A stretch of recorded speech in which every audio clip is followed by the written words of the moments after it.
اچھا، اس میں لکھ کے دینے میں کیا حرج ہے، تاکہ ہمیں تو پتا چلے کہ ہم آئندہ خانقاہوں میں دعا کے لیے جایا کریں گے، اپنے درد کی دوا کے لیے نہیں جایا کریں گے. تو سب سے پہلے مسئلہ تو یہ ہے کہ اس کو انسانی ہمدردی کے نقطہ نظر سے دیکھا جانا چاہیے. اچھا، صرف بہنوں کی ملاقات کرا دی بھائی بہنوں کی ملاقات تو لازمی ہے. یہ کوئی رعایت نہیں ہے جو کسی کو دی جا رہی عظما، یہ کسی کو رعایت نہیں دی جا رہی، یہ استحقاق ہے بہنوں کا بھی اور بھائی کا بھی. جیل میں بیٹھے ہوئے جیل میں بند قیدی کا بھی اور باہر تڑپتی ہوئی 3 بہنوں کا بھی، یہ استحقاق ہے. وہ تو چلیں ٹھیک ہے. ویسے علیمہ خان صاحبہ آج کہہ رہی تھیں کہ جو لوگ بغیر فہرست کے اندر چلے جاتے ہیں ملاقاتوں میں، جن کا نام نہیں ہوتا فہرست میں، اور وہ ملاقاتوں کے لیے اندر چلے جاتے ہیں، تو وہ اپنے دوستوں کو کہہ دیں کہ ہماری بھی ہمارے بھائی سے ملاقات کرا دیں، کیونکہ ہمارا تو کوئی دوست نہیں. میں نے جب یہ بیان سنا تو مجھے ایسے لگا کہ جیسے کوئی بھی بھائی ہو، میں بھی ایک بھائی ہوں، آپ بھی ایک بہن ہے. آپ ذرا دیکھیے دل پہ خراش نہیں آتی کہ جب بہن کہہ رہی ہو کہ میرا بھائی اس طرف ہے، ذرا جیل کے اندر جانے والوں میرے بھائی کو بتا دینا کہ تیری بہن آئی ہوئی تھی. مطلب آپ ذرا تصور کریں، یہ کوئی چھوٹی بات ہے؟ آپ کوئی کیا اس نظام کے سینے میں دل نہیں رہا، یا اس نظام کے اندر کوئی بھائی نہیں ہے، یا اس نظام کے اندر کوئی بہن نہیں ہے؟ ہم ہارڈ ہوا کیا ہے؟ جا رہے ہیں حبیب صاحب. نہیں، ہم ہارڈ سٹیٹ نہیں بن رہے، ہمارے دل سخت ہوتے چلے جا رہے ہیں. ہمارے دل سخت ہو رہے ہیں کہ ہم بہنوں اور بھائیوں کی ملاقات سے بھی ہم لرز رہے ہیں. چلیں یہ تو انسانی پہلو ہو گیا. اب یہ بتائیں نا، یہ سیاسی معاملہ کہ خان صاحب اب تحریک بھی چلانی ہے، مولانا سے معاملات کو بھی آگے بڑھانا ہے، اپنے باقی جو اتحادی ہیں اپوزیشن کے ان کے ساتھ بھی چلنا ہے، خان صاحب سے ہدایات لینا بڑا ضروری ہے. یہ کب تک سلسلہ چلے گا؟ کیا انڈرسٹینڈنگ ہے آپ کی؟ یہ کب تک ملاقاتیں نہیں ہونے دیں گے، اور اس سے نکلے گا کیا، اس سے حاصل کیا ہوگا؟ عظما، جہاں تک آپ نے پوچھا نا کب تک، تو اگر تو یہ کوئی قانونی معاملہ ہوتا تو میں قانون کے ایک طالب علم کے طور پہ آپ کی خدمت میں ایک اندازہ پیش کرتا. میں بتاتا کہ یہ 2 مہینے بعد، 3 مہینے بعد، 3 سال بعد، 40 سال بعد یہ کہیں ختم ہو جائے گا. اچھا، کہیں سزا ختم ہوگی، کہیں یہ جو پابندیاں لگی ہیں یہ ختم ہوں گی. جب سوال قانون سے باہر کا ہے تو اس کا جواب تو میں نہیں دے سکتا. مجھے ایسے لوگوں سے انٹریکشن کا موقع نہیں ملا جو قانون کی دائرے سے باہر نکل کے اپنے کام کرتے ہیں. قانون کے دائرے کے اندر رہنے والوں کو میں جانتا ہوں اور اس کے حوالے سے پریڈکٹ بھی کر سکتا ہوں. تو جب قانونی بات ہو تو اس حوالے سے تو کچھ عرض کروں گا. جہاں تک اس کی سیاسی جو پہلو ہیں، جہاں تک اس معاملے کے وہ سیاسی پہلو، تو یہ دیکھیے اس سے تو کلیئر کٹ یہ پتہ چل رہا ہے کہ دراصل عمران خان صاحب کو جیل کے اندر توڑنا مقصود ہے. ان کے ارد گرد ان تک ایسے لوگوں کی رسائی کا راستہ ہموار کرنا ہے جو انہیں کہے خان صاحب بس جی چھوڑیں جی، خان صاحب دنیا ایسے ہی چلتی ہے، یہ پاکستان ہے، اس کو ایسے ہی چلنا ہے، آپ چھوڑ دیں جی، آپ کیا کر رہے ہیں، تاکہ عمران خان صاحب کے حوصلے ٹوٹ جائیں. 1 2 ان سے ٹوٹیں گے نہیں، لیکن کوشش تو یہی ہو رہی ہے نا. اچھا، نمبر 2 دوسرا یہ ہے کہ دیکھیے عمران خان صاحب کے اندر جب وہ گفتگو کرتے تھے وہ اندر سے ایک فقرہ کہتے تھے. آج بھی ان کا ایک فقرہ باہر آتا ہے تو وہ پورے کا پورا سیاسی منظرنامہ بدل دیتا ہے. سارے ٹی وی پروگرامز اسی پہ ہو رہے ہوتے ہیں، سارے ٹی وی پروگرامز اسی پہ ہو رہے ہوتے ہیں، تمام لوگ اسی کے حوالے سے بات کر رہے ہوتے ہیں. تو کسی شخص کی یہ مرکزیت جو اسے سیاست میں حاصل ہو چکی ہے، موجودہ سسٹم کو یہ پسند نہیں آ رہی. تو جب اس لیے ان کا راستہ روکا جاتا ہے کہ اندر جانے والا کوئی باہر آ کے بتائے گا تو نہیں. چلیے آپ ایسا کیجئے کہ اندر جائیں لوگ اور ان کے منہ پہ تالے لگا دیجئے اور ان کے کانوں میں کچھ چیزیں دے دیجئے. یہ صرف کم از کم باہر آ کے یہ تو بتا سکیں ان کی بہنوں کو، اور وہ لوگ جو عمران خان صاحب کے بارے میں کنسرن ہیں، اور وہ لوگ کتنے ہیں، وہ کروڑوں میں ہیں، وہ لوگ جنہوں نے انہیں ووٹ دیے تھے، تو ان کو آ کے بتا سکے کہ ہاں عمران خان صاحب خیریت سے. اچھا، عمران خان صاحب کی صحت آپ یہ کہہ رہے ہیں جو لوگ اب جا رہے ہیں اندر، وہ خان صاحب کو باہر کی سچویشن صحیح نہیں بتاتے ہوں. دیکھیے میں یہ نہیں کہہ رہا، یہ جو لوگ کوششیں کر رہے ہیں کہ عمران خان صاحب تک رسائی محدود ہو جائے لوگوں کی، وہ یہ چاہتے ہیں کہ اندر جانے والے ایگزیکٹ سچویشن نہ بتائیں. ہاں، وہی میں وہ سچویشن بتائیں جو کوئی چاہتا ہے کہ انہیں بتائی جائے. اچھا، ٹھیک ہے, اور پھر اندر سے خان صاحب جو بات کریں وہ بات ایز اٹ از اسی سچویشن کے حوالے سے کریں. دیکھیے اچانک اگر یہاں پہ اس کمرے میں ایک آدمی آتا ہے, وہ کہتا ہے کہ باہر دھڑا دھڑ بارش شروع ہو گئی ہے, تو میں فوری طور پہ چھتری کا بندوبست کروں گا نا, کہتا ہے اگر میں نے باہر جانا ہے تو میں تو اسی انفارمیشن پہ بات کروں گا نا. تو دراصل عمران خان صاحب کو یہ الجھانے کی کوشش کی جا رہی ہے, نمبر 1. ویسے وہ الجھ جائیں گے؟ نہیں الجھیں گے تو نہیں, وہ ان کے بارے میں جو ان سب کو الجھایا ہوا ہے تو وہ خود کہاں الجھیں گے. وہ ان کی اگر جو زندگی سے واقف ہیں ان کے حوالے سے جو کئی کتابیں لکھی گئی ہیں, بلکہ ان کی اپنی کتاب بھی ہے, وہ پڑھ کے دیکھ لیں تو پتہ چل جاتا ہے کہ وہ الجھنے والے نہیں ہیں, وہ یکسو رہتے ہیں. تو یہ یکسوئی ان کی شخصیت کا خاصہ ہے. اچھا آگے, اب دوسرا یہ ہے کہ جب عمران خان صاحب سے کوئی بھی ملے گا, مثال کے طور پہ سلمان اکرم راجہ, احمد خان بچر, زرتاج گل, یہ لوگ جب ملتے ہیں تو مل کے جہاں انہیں گراؤنڈ ریالٹیز بتائیں گے, کوئی سیاسی مشورہ دیں گے, وہاں پہ اس کے ساتھ یہ بھی ہوگا کہ ان کی پارٹی جب باہر آ کے 3 لوگ بات کریں گے, کہ اپنی پارٹی کے اندر ہی بیٹھ کے چاہے کریں کہ جناب عمران خان صاحب نے یہ کہا ہے, یہ کہا ہے, یہ کہا ہے, تو پارٹی کو اس حوالے سے اس آبجیکٹو کو حاصل کرنے کے لیے کوشش کرنی چاہیے. ہدایات ہیں, تو نتیجتاً پارٹی دوبارہ متحد ہو جائے گی.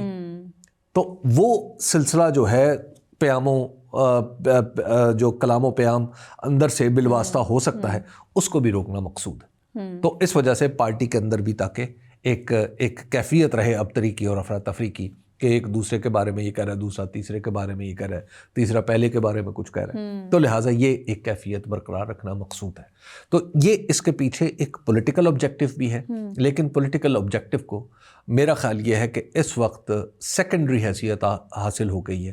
اہم ترین حیثیت اس پورے معاملے کی وہ ہیومن ہے, وہ انسانی ہمدردی کے حوالے سے, وہ انسانی حقوق کے حوالے سے. اچھا حبیب صاحب, یہ تو چلیں یہ وہ معاملہ ہے جس میں اب عدالتوں نے بھی احکامات دے کے دیکھ لیے, ابھی تک تو کچھ نہیں ہوا. آپ دیکھتے ہیں کب تک ملاقاتوں پر اس طرح کی پابندی رہتی ہے اور بہنوں کو کب تک نہیں ملنے دیا جاتا. اب تو گرفتاریاں بھی ہو گئی ہیں. یہ علی امین گنڈا پور صاحب کیا کرتے پھر رہے ہیں؟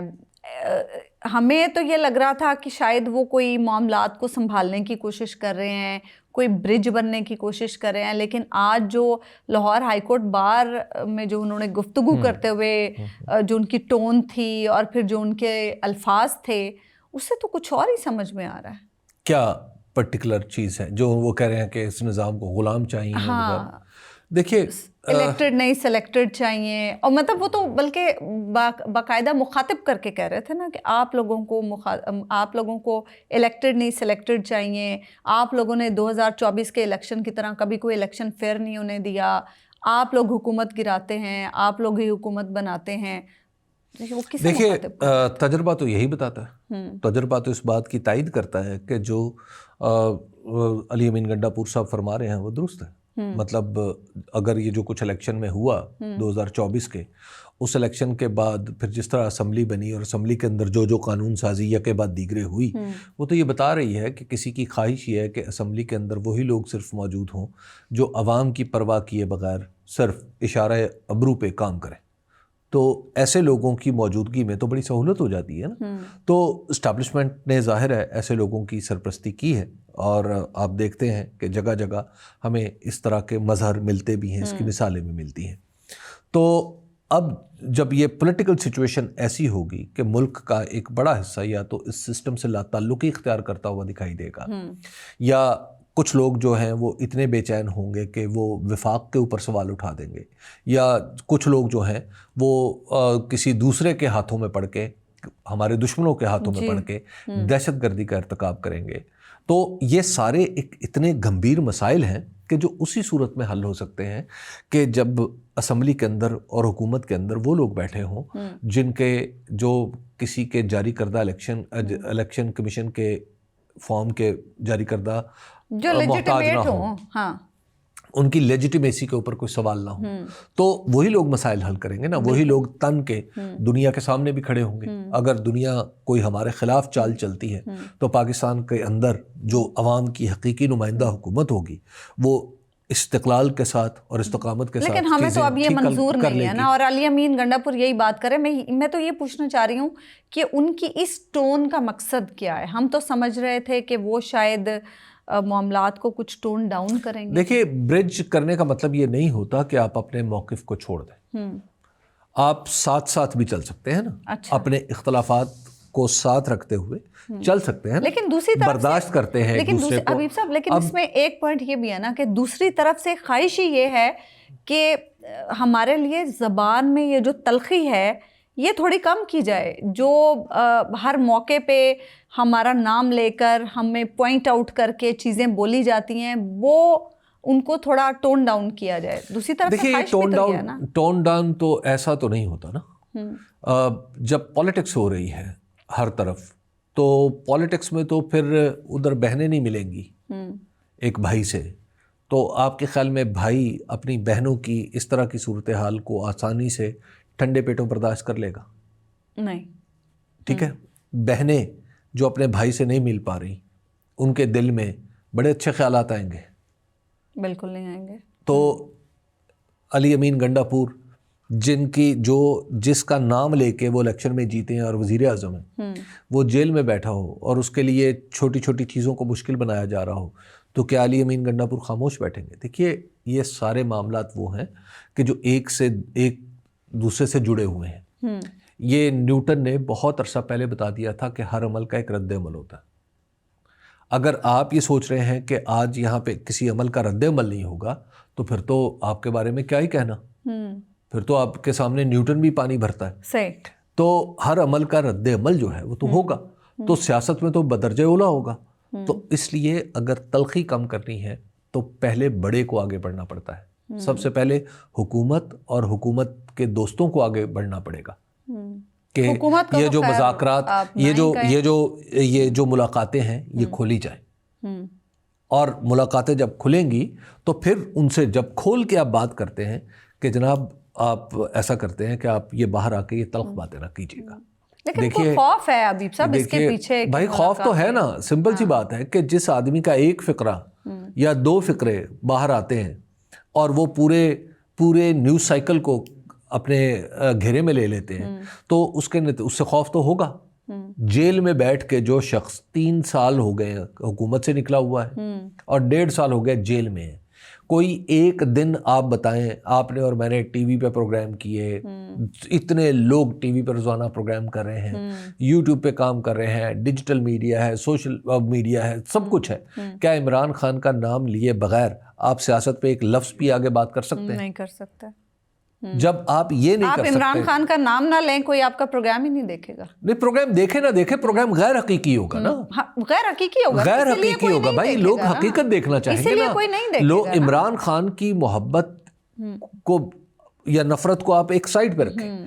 بھائی عمران خان صاحب اس پاکستان کی سیاست کے سب سے بڑے فریق ہیں, تو آپ سب سے بڑے فریق کو چھوڑ کے آپ سیاست کی بات کریں, کیا ممکن ہے؟ لوگ کہیں گے کہ بھائی آپ کیا بات کر رہے ہیں. تو یہ حقیقت, یہ ان حقائق کو مد نظر رکھنا چاہیے. اور دیکھیے میں عرض کرتا ہوں اور at the cost of repetition عرض کرتا ہوں کہ عمران خان کو مسئلہ نہ سمجھیں, عمران خان کو حل سمجھیں, سولوشن سمجھیں. اچھا ٹھیک ہے. اچھا لیکن حبیب صاحب ایک اور بھی بات بتائیں, کچھ یہ بھی سوالات اٹھائے جا رہے ہیں. آج گنڈا پور صاحب نے لاہور ہائی کورٹ بار کے لیے 5 کروڑ کی گرانٹ کا بھی اعلان کیا. یہ بھی سوال اٹھایا جا رہا ہے کہ وہ کیوں گرانٹ دے رہے ہیں ان کو. پلس انہوں نے ایک فقرہ بولا, انہوں نے کہا کہ وکلا پریشان نہ ہو, ہمارے پاس پیسہ بہت ہے.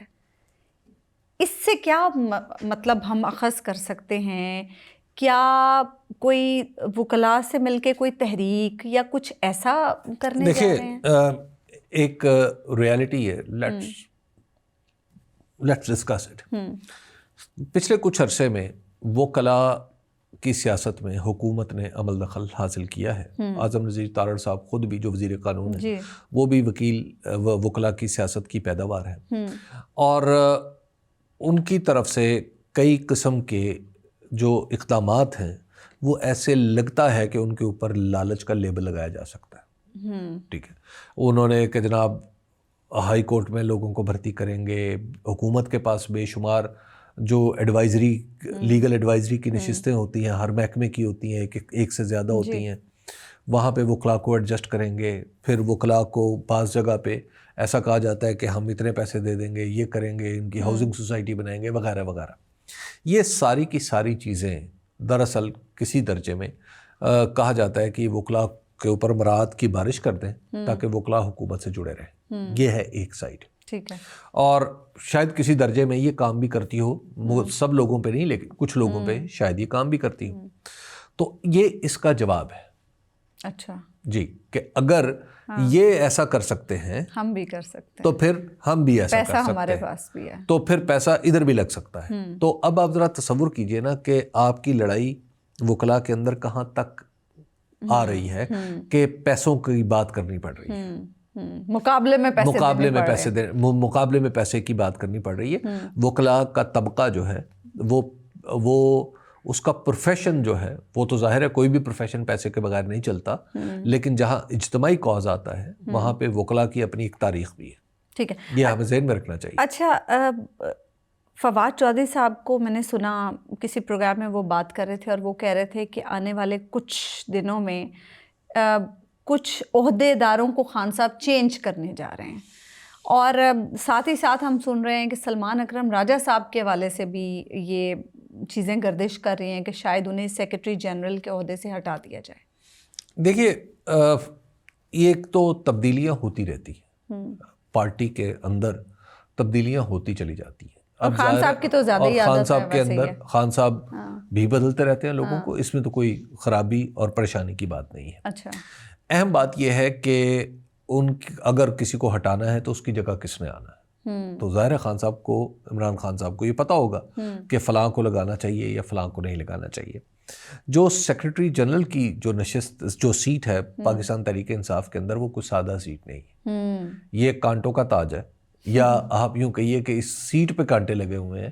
اس کی وجہ ہے کہ لوگوں کی توقع ہوتی ہے, جو پاکستان تحریک انصاف کا کارکن ہے, کہ اگر عمران خان صاحب اندر ہیں تو جو سیکرٹری جنرل ہے وہ ہماری ایکسیس میں بھی رہے, ہمارے ساتھ انٹریکٹ بھی کریں اور ہمیں گائیڈنس بھی دے, اور جہاں کہیں ڈٹنے کا موقع ہے تو وہاں پہ ڈٹے بھی, ڈٹ بھی جائے. ٹھیک ہے, کہیں وہ جلسے کو لیڈ کر رہا ہو, کہیں جلوس کو لیڈ کر رہا ہو, اس طرح کی ساری باتیں کر رہا ہو. ٹھیک ہے. تو یہ سلمان اکرم راجہ صاحب چونکہ سیاست میں نئے ہیں, ہاں, تو ان کے نئے ہونے کی وجہ سے ایک, اور پی ٹی آئی میں بھی وہ نئے ہیں, یعنی دونوں جگہ وہ نئے ہیں, تو ان دونوں حوالوں سے ان کی ناتجربہ کاری یا معاملات سیاسی اعتبار سے جو ان کی ناتجربہ کاری, اپنے پروفیشن میں تو وہ سینئر نہیں, اپنے پروفیشن میں وہ اس درجے پہ ہیں جہاں پہ بہت سارے لوگ پہنچنے کی تمنا کرتے ہیں. جی بالکل, وہ اس طرح کے آدمی ہیں, جس طرح وہ ان کی وکالت کا اندازہ بڑے قابل وکیل. تو اب جو یہ معاملہ ہے عوامی سیاست کا, یہ ایک چیز دیگر ہے. تو اس وجہ سے, اور پھر اس وقت جو مشکلات ہیں, دیکھیے مشکلات میں سب سے اہم بات یہ ہوتی ہے کہ آپ کو کچھ لوگوں کی صلاحیتوں, آپ کو مکس آف ابیلٹیز چاہیے ہوتا بعض اوقات. دیکھیے آپ سلمان اکرم راجہ پہ 1000 دفعہ آپ اعتراض کر لیں, لیکن آپ یہ نہیں کہہ سکتے کہ سلمان اکرم راجہ صاحب عمران خان کی مرضی کے خلاف یا ان کے نقصان میں کوئی سودا کریں گے. یہ ایک بہت بڑی بات ہے. بالکل ٹھیک ہے, صحیح. اور وہ پارٹی سے, انہوں نے پارٹی اس وقت جوائن کی تھی جب بہت برے حالات, اور یہ ان برے حالات میں بہت ساری پارٹی کے لوگ چھوڑ کے چلے گئے تھے. ٹھیک ہے. اچھا حبیب صاحب, اب چونکہ میں نے کلوز کرنا ہے, ایک تو کل جو ہم بات کر رہے تھے کہ پیٹرول سستا نہیں کیا اور بلوچستان میں سڑک کی تعمیر کا وزیر اعظم نے اعلان کر دیا, اور پھر اس پہ تنقید کی بہت سارے لوگوں نے, آپ نے بھی کی, اور اب وزیر اعظم یہ کہہ رہے ہیں کہ جو اس منصوبے پر تنقید کر رہے ہیں وہ تنگ نظر ہیں. اچھا دیکھیے, وزیر اعظم نے جو تنگ نظری کی بات کی ہے, یہ وزیر اعظم کے منصب سے فروتر بات ہے. وزیر اعظم کو یہ بات نہیں کہنی چاہیے تھی, ٹھیک ہے, کہ تنگ نظر ہے, کیونکہ منصوبے پر اعتراض تو کوئی کسی کو بھی ہو سکتا ہے. بھائی بلوچستان میں یہ سڑک یہاں نہیں ہونی چاہیے, وہاں ہونی چاہیے, اس پہ بھی اعتراض ہو سکتا ہے. تو منصوبوں پر اعتراضات تو ہوتے رہتے ہیں, تو لہٰذا وزیر اعظم کو تو یہ بات کرنی نہیں چاہیے. دوسری بات ہے کہ وزیر اعظم نے ایک پولیٹیکل کوشش کی ہے کہ اپنی جو ان کی حکومت نے واردات کی ہے لوگوں کے ساتھ, اس سے توجہ ہٹا کے اس کو بلوچستان کے سر مڑا جا سکے, یعنی جو کندھا جو ہے وہ بلوچستان کا استعمال کیا جائے. بھائی سادہ سی بات یہ ہے کہ وزیر اعظم نے ایک پریکٹیکلی ایک ٹیکس لگا دیا ہے, اور وزیر اعظم نے پچھلے یکے بعد دیگرے 1.5 مہینے میں جو پیٹرول کی قیمتوں میں کمی ہو رہی تھی وہ ہم تک نہیں آنے دی. پہلے کہا کہ جناب ہم بجلی میں کر رہے ہیں, ٹھیک ہے, ہم بجلی میں کر رہے ہیں, اچھا جی بجلی میں کر دیا, ہم چپ کر گئے. اچھا لیکن بجلی کا ڈنڈورا ایسے پیٹا کہ جیسے وزیر اعظم نے اور ان کی ٹیم نے کیا ہے. بھائی پیسے ہمارے جو ہماری جیبوں میں آنے تھے اور وہ وزیر اعظم نے بجلی والوں کو بانٹ دیے, جو موسٹ ان ایفیشینٹ جو محکمہ ہے پاکستان کا اس میں اس کا شمار ہوتا ہے. اور پھر کہہ رہے ہیں کہ نہیں دیکھیں ہمارے وزیروں نے اور سیکٹریوں نے تو بہت اعلیٰ کام کیا. کیا اعلیٰ کام کیا؟ ان بغیر پیسوں کے یہ کام کیے, ہمارے ہی پیسے انہیں دے دیے اور کہا جی کہ اب 7.5 روپے بجلی سستی کر دی. اچھا, اور پھر اس کے بعد اب یہ 8 روپے 50 پیسے کا جو معاملہ ہے, 8 روپے, بھائی آپ نے کہاں تک جانا ہے؟ 8 روپے 50 پیسے یہ ہمارا 25 سال سے طے شدہ سسٹم ہے چلتا ہوا آ رہا کہ بھائی منڈی اوپر جائے گی, تیل کی تو پیسے ہم بھریں گے, حکومت اس میں کوئی کردار نہیں ادا کرے گی, حکومت سے ہم سبسڈی بھی کوئی نہیں مانگ رہا, اور پھر جو منڈی نیچے آئے گی تو لوگ اس کا فائدہ اٹھائیں گے. تو آپ ذرا تصور کیجئے نا کہ وزیر اعظم یک بیک جنبش قلم انہیں پتہ چلتا ہے کہ ایک سڑک بنانی ہے جی, بھائی وہ پی ایچ ڈی پہ میں کیوں نہیں شامل کر رہے؟ انہیں پتہ چلتا ہے, اعلان تو وزیر اعظم نے کیا تھا. دیکھیے مجھے لگتا ہے یہ, میں اس بات میں مجھے یقین نہیں ہے کہ یہ وزیر اعظم کا تنہا اپنا فیصلہ ہے, یہ سیاسی فیصلہ نہیں ہے. اچھا, یہ کسی بیوروکریٹ کا فیصلہ ہے کہ جناب اس نے بتایا ہے کہ وزیر اعظم صاحب ہم چونکہ ہمارا شارٹ فال ہے ٹیکس میں تو لہٰذا آپ یہاں سے پیسے پورے کریں. نمبر 2, پھر اس طرح کا ٹیکس لگانا جو خالص سیدھا وفاق کی جیب میں جائے. لیوی, بھائی لیوی ڈویزیبل پول میں جاتا ہی نہیں, اس میں سے 1% کسی صوبے کو نہیں ملے گا, 1%. یہ سیدھے کا سیدھا بجٹری ایڈجسٹمنٹ میں چلا جائے گا. اور اس کے بعد حکومت کی نااہلی ہے نا کہ وہ ٹیکس نہیں اکٹھا کر پا رہی. اور آپ اس طرح آپ نے یہ ایک عملاً یہ ایک منی بجٹ لگا دیا ہے وزیر اعظم نے. ایسے ہی ہے, تو جب منی بجٹ لگا دیا ہے تو پھر لوگ اعتراض نہیں کریں گے. بالکل کریں گے. اچھا, پھر تیسری بات دیکھیے عظمیٰ, پاکستان میں ہم تقریباً 6 کروڑ لیٹر روزانہ استعمال کرتے ہیں. 6 کروڑ لیٹر کو 8 روپے سے 8.5 روپے سے ضرب دے, تقریباً 50 کروڑ روپے روزانہ بنتا ہے. مہینے کا 15 ارب, سال کا 130 ارب روپیہ بنے گا, 130 ارب روپیہ بنے گا. اچھا, اب آپ کیا, وہ مزدور جو صبح 1 لیٹر پیٹرول ڈلواتا ہے اپنے موٹر سائیکل میں, آپ نے تو اس کو 8 روپے 50 پیسے اس سے لے لیے نا ٹیکس میں. دیہڑی اس کی 1000 روپے ہے, موٹر سائیکل پہ وہ جاتا ہے آتا ہے 1 لیٹر پیٹرول میں, اور اس سے بھی آپ نے اس کے اوپر تو کوئی ٹیکس نہیں لگتا نا, تو آپ نے 8 روپے 50 پیسے کا ٹیکس اس کے اوپر لگا دیا ایڈیشنل. اس سے پہلے 70 روپے آپ لیوی لے رہے تھے, اس سے پہلے تقریباً 12 روپے کسٹم ڈیوٹی آپ کی بنتی تھی, یہ کوئی 90-95 روپے تو آپ نے سیدھے سیدھے لگا دیا. چھوڑے حبیب صاحب, کس چیز کو ہم روئیں گے, اور نہیں اس طریقے کو روکنا پڑے گا. یہ دیکھیے یہ گورنمنٹ نے غلط کیا ہے, اس کی وجہ بہت کچھ غلط کیا ہے. دیکھیے یہ تو اس کا مطلب ہے کہ وہ جو غلطی ہے نا, وہ غلطی اب تقریباً وہ اس حد تک آ رہی ہے جہاں پہ یہ دانستہ ایسے ہو رہا ہے کہ فلیس کر لو, ادھر سے بھی پیسے ادھر سے بھی پیسے کھینچ لو.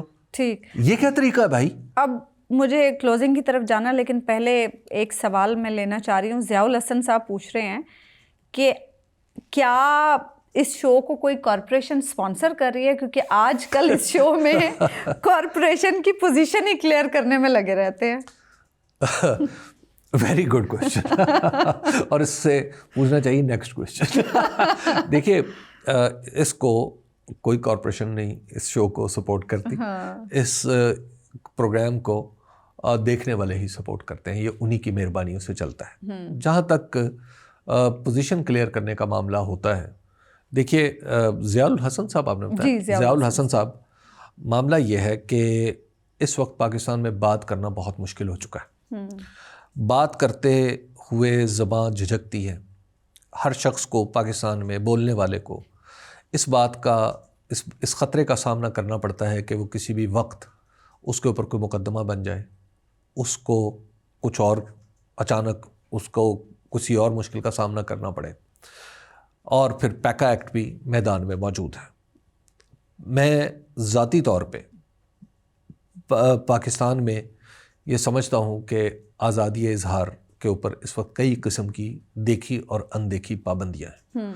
تو جو احتیاط ہے وہ ہم اس لیے کرتے ہیں کہ اس سے پہلے بھی ہمارے تجربات کچھ ضیاء الحسن صاحب اچھے نہیں رہے. تجربات اس لیے نہیں اچھے رہے کہ ہم دونوں عظما بھی اور میں بھی ہم دونوں کام کرتے رہے ہیں مختلف جگہ پہ، لیکن اب ہم کام نہیں کر رہے، تو اس کی وجہ آپ بخوبی جانتے ہیں.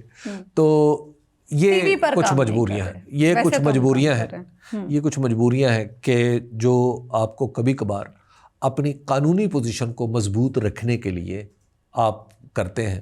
یعنی ان پہ وہ آپ کو دیکھیے اب بھی میری زبان اٹک رہی ہے اسی وجہ سے، اسی لیے میں عرض کر رہا ہوں کہ پاکستان کے اندر جو بات کرنا جتنا مشکل ہو چکا ہے، اس میں اگر ہم کچھ کوشش کر رہے ہیں بات کرنے کی، تو یقین مانیے کافی کچھ دل میں ایسا ہوتا ہے جو کہنا چاہتے ہیں اور کہا جانا چاہیے، لیکن وہ کہہ نہیں پاتے، اور اسے کبھی لفظوں میں ملفوف کرتے ہیں، کبھی کہنے کے بعد ڈرتے ہیں، کبھی ڈر کے کہتے ہیں. یہ صورتحال ہے ہماری. امید ہے آپ سمجھ گئے ہوں گے کہ بہت سارے سوالات ہم کیوں پروگرام میں شامل نہیں کر پاتے. ہمیں اجازت دیجیے. اللہ نے کے پانے.